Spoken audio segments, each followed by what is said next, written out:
Hey there, it's James with Make It Happen Greenhouse, and it's day 3 of bees. So I was coming outside today to check on the bees.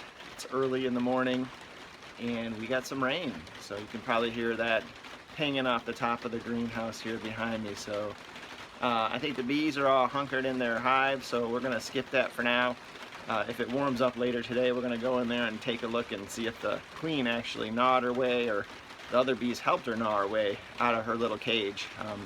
But in the meantime, let me show you what's going on inside the greenhouse. So we have a nice rain going on outside. We really needed the rain. The yard was looking a little dry, and the outside beds, you know, they were doing okay, but Mother Nature can always give them a lift. So I'm glad to hear that the rain is hanging off the rooftop here. But just a real quick update on what's happening inside the greenhouse. We have a lot of the hanging plants that are doing really well. So just to give you an idea, here's some garlic. This was a peace lily that kind of died inside the house, so I brought it out here. I've been nursing it back to health. It's doing okay. We give it some time. We have some things like acorn squash and beans, just a lot of different types of beans and stuff. Couple highlights though I'll just point out, and then we'll end it here. But we have these cherry tomatoes that are growing inside. I'm gonna grow most of the tomatoes outdoors.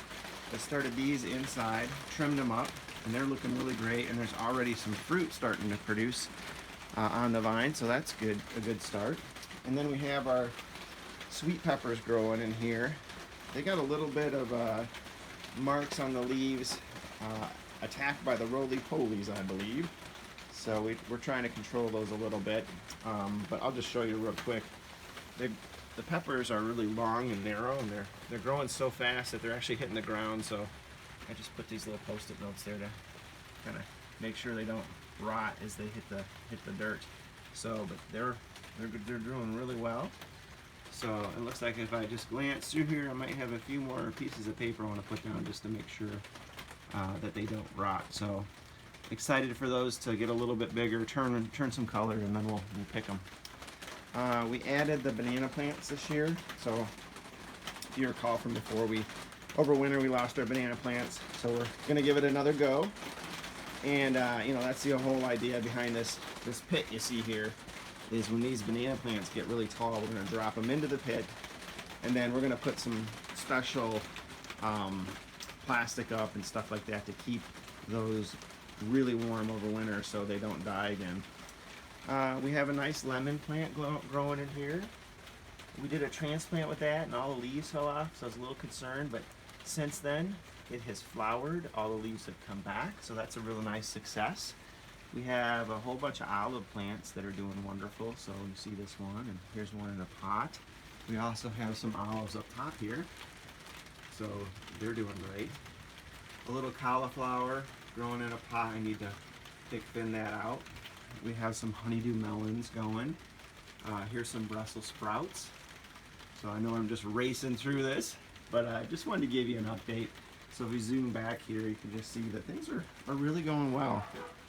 We did have a fungus gnat issue, which is certainly not uncommon. Kind of happens every year. So I did get some beneficial nematodes and work those into the soil. And I could tell you, today's the first day I've come out here and I'm not seeing like 1,000 fungus gnats. So seems like they might be doing their job. A couple other highlights before I end it. This is a rhubarb. So we'll just get down here a little bit. You can see we got some nice stalks growing in there. This was something I started last year, transplanted it, it died, or I thought it did, and then boom, spring hit and this thing just started growing like crazy. So that's exciting. Some strawberries are coming in. I'm kind of waiting for those to put out runners, and we're going to take it out of this hanging basket and plant it outside. What else? There's another really big olive plant growing there, so that's doing wonderful. And then in here, this is just an extra bed that I built this year. So we see we have the ladder to climb up, but if you look through here, I have a lot of onions, and these were all just green onions that we bought at Aldi and weren't going to use. They were starting to go bad, so I'm like, you know, I'll just throw them into the dirt and see what happens. And wow, we can't eat them fast enough. So that's great. So I think what I'm going to do is top some of these and see if they actually grow large bulbs. So that'll be interesting. And then there's some more of those sweet peppers growing in the back. And then lastly, you see that lattice. There's some bean growing up that lattice, and it's going all the way up. So that's doing pretty well. So there you have it. I'll give you another view from this side. I didn't cover everything, but it just gives you an update of where we're at. We're sitting towards the end of May, so we're just getting rolling with spring. The weather has not been super hot. It's actually been pretty mild. Normally we have kind of winter, 2 days of spring, and then blazing hot. And the hot has not come yet, so as I say that, I bet you we'll get a bunch of heat. So hope this helps. Keep growing in your garden or your greenhouse. Looking forward to a good year here, and in the next video we'll come back and hopefully we'll be talking about a queen escaping their little cage inside the beehive, and hopefully the bees will accept her and we'll be off to the races with the bee having a great new home, bees having a great new home, as well as maybe someday having honey or something like that. So